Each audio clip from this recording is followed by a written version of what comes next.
To my channel Rachna's GK blogs.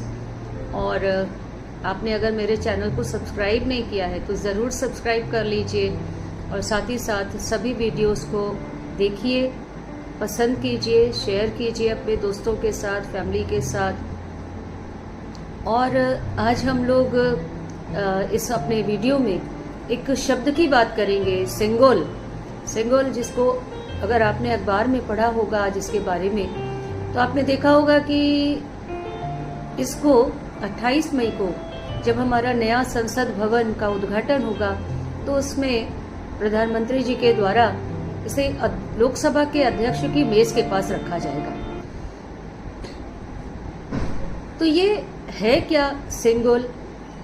अचानक से ये चर्चा में क्यों आ गया?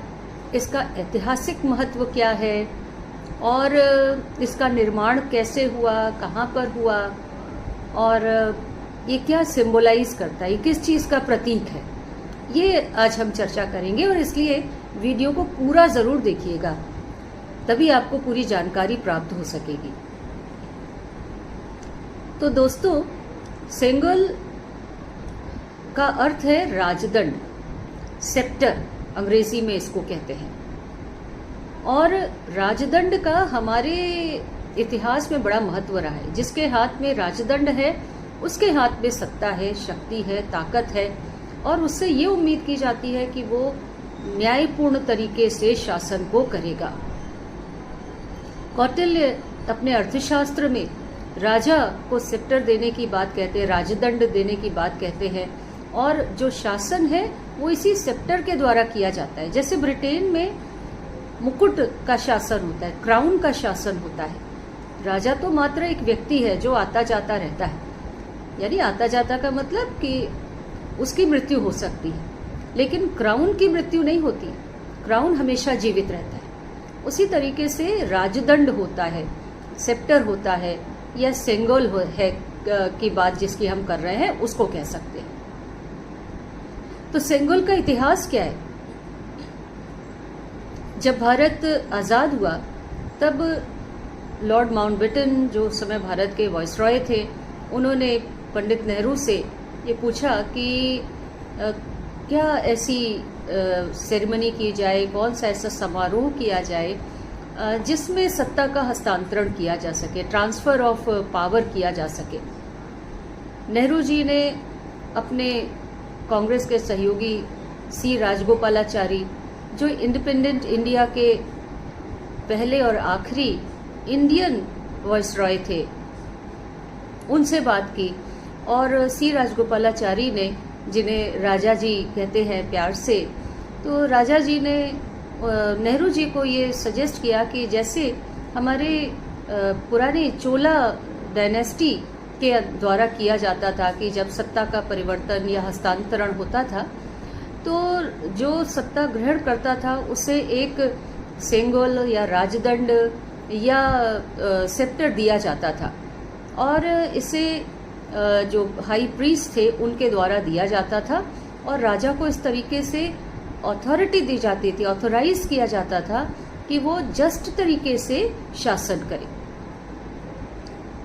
तो इसी सेरेमनी को करने की बात समझी गई और पंडित जवाहरलाल नेहरू ने लॉर्ड माउंटबेटन को बताया और लॉर्ड माउंटबेटन ने इससे एग्री करते हुए, और जैसा कि हम लोग जानते हैं कि अंग्रेज ट्रेडिशंस के सेरेमनीज को बहुत फॉलो करते हैं, ट्रेडिशंस को बहुत मानते हैं, they are stickler of traditions. अभी देखा आपने कि प्रिंस चार्ल्स जब किंग बने तो उनके जो सत्ता ग्रहण का या मुकुट को पहनने का जो सेरेमनी थी वो पूरे उसी तरीके से की गई जैसा कि पहले के समय में किया जाता था। तो ये तय किया गया कि इस सेंगोल को तमिल और निष्ठा, तो ये माना गया कि इसको तमिलनाडु में ही बनवाया जाए और इसलिए सेंगोल को बनाने के लिए तमिलनाडु में एक जो स्वर्णकार थे जिनके द्वारा गहने बनाए जाते थे, उनको ये काम सौंपा गया। राजा जी ने तमिलनाडु के तंजौर जिले में स्थित एक धार्मिक मठ थिरुवदुथुराई अधीनम से संपर्क किया। अधीनम मठ से जुड़े हुए संस्थान हैं जो शैवाइट्स हैं, जो भगवान शिव की शिक्षाओं और परंपराओं का पालन करते हैं। तो 500 से अधिक वर्षों से लगातार काम कर रहे थिरुवदुथुरै अधीनम का अधीमों के बीच एक महत्वपूर्ण स्थान है और उनकी विशेषज्ञता और न्याय और धार्मिकता के सिद्धांतों के गहरे जुड़ाव को स्वीकार करते हुए राजा जी ने सेंगोल की तैयारी के लिए उनकी सहायता मांगी। इस प्रकार तिरुवदुथुराई अधीनम के शीर्ष पुजारी द्वारा एक सेंगोल को बनाया गया, जिसकी लंबाई आप जानते हैं कितनी थी? लगभग 5 फीट। तो 5 फीट लंबा ये राजदंड तैयार किया गया और इसके शीर्ष पर नंदी को प्रतीक के रूप में स्थापित किया। नंदी जो न्याय और निष्पक्षता को दर्शाता है, उसको स्थापित किया गया। सेंगोल को तैयार करने का काम, जैसा मैंने बोला भी था कि ज्वेलर को दिया गया, तो चेन्नई के जाने माने जौहरी वुम्मिदी बंगारू चेट्टी को सौंपा गया, जिनको इस क्षेत्र में महारत हासिल थी, क्योंकि वो मंदिर के भगवान के जो पूजा के गहने इत्यादि थे उनको बनाते थे। सेंगोल के निर्माण में वुम्मिदी परिवार के 2 सदस्य शामिल थे। वुम्मिदी एथिराजुलू 96 वर्ष के हैं आज वो, और वुम्मिदी सुधाकर जो आज 88 वर्ष के हैं, वो आज भी जीवित हैं। और जब 28 मई को ये सेप्टर लोकसभा अध्यक्ष के पास टेबल पर रखा जाएगा प्रधानमंत्री जी के द्वारा, तब ये लोग भी वहाँ पर उपस्थित होंगे। तो इसका निर्माण इनको काम सौंपा गया और बताते हैं कि इसके निर्माण को किया गया और उसके बाद 100 सॉवरेन के बराबर के तोल का सोना इस पर चढ़ाया गया, यानी कि सोने का इस पर जो काम किया गया वो इस पर देखा जाता है। और इसमें बेहतरीन नक्काशी और जो नंदी का जो चित्र था वो बनाया गया। तो चोल राजवंश की जो परंपरा थी उसको ही आगे बढ़ाया गया और तमिलनाडु से आए हुए पुजारियों के द्वारा ये जो सेप्टर था उसको पंडित नेहरू को उनके घर पर 14 अगस्त 1947 की रात में लगभग 10:45 पर सौंपा गया। और इस तरीके से सेप्टर एक प्रतीक बन गया है सत्ता का, न्यायपूर्ण शासन का, और उसी को सरकार आज शायद दिखाना चाहती है और इसलिए संसद भवन में इसे स्थापित किया जा रहा है। तो अभी तक ये कहा था, इसके बारे में तो हम लोगों को पता भी नहीं था।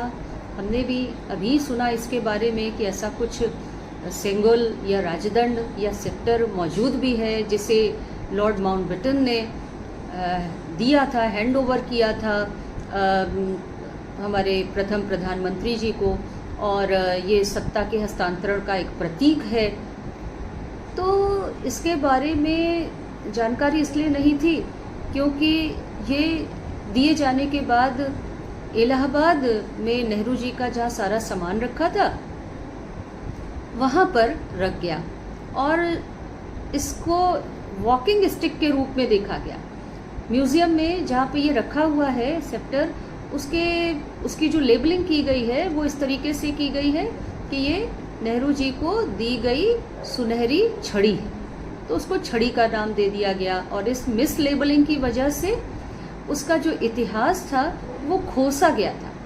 लेकिन अभी जब नया संसद भवन बनने का काम हुआ और उसमें उसके बारे में तमिल जो धार्मिक मठ हैं उन्होंने इस सेप्टर के बारे में पॉलिसी पेपर को जारी किया, तब इसके विषय में गवर्नमेंट को पता चला और उसके बाद इस परिवार से संपर्क किया गया जिसने इसे बनाया था, और फिर इस परिवार ने इसके विषय में और पता लगाया और उनका कहना है कि खो तो नहीं गया था but it had gone down the memory lens. तो उन्होंने इसका पता किया तो पता चला कि इलाहाबाद के संग्रहालय में बड़े ही सुंदर तरीके से रखा गया था, केवल लेबल गलत लगा दिया गया था। लेबलिंग गलत हो गई थी। तो उसको फिर खोजा गया और अब इसको फिर से स्थापित किया जाएगा अपनी जगह पर, यानी संसद भवन के अंदर। ये माना जा रहा है कि संसद भवन से बेहतर इसके लिए अन्य कोई स्थान नहीं होगा। तो ये है सेंगोल की कथा, जो मुझे लगा कि आपको भी मालूम होना चाहिए। अगर आपके सामने ये शब्द आए तो आप उसके बारे में जाने, आप उसको ये ना हो कि आप पूछें कि ये है क्या, और इतने दिनों तक आपने इसका नाम नहीं सुना था। तो नेचुरली अचानक से अगर कोई आपसे ये कहेगा तो आपको समझ में नहीं आएगा।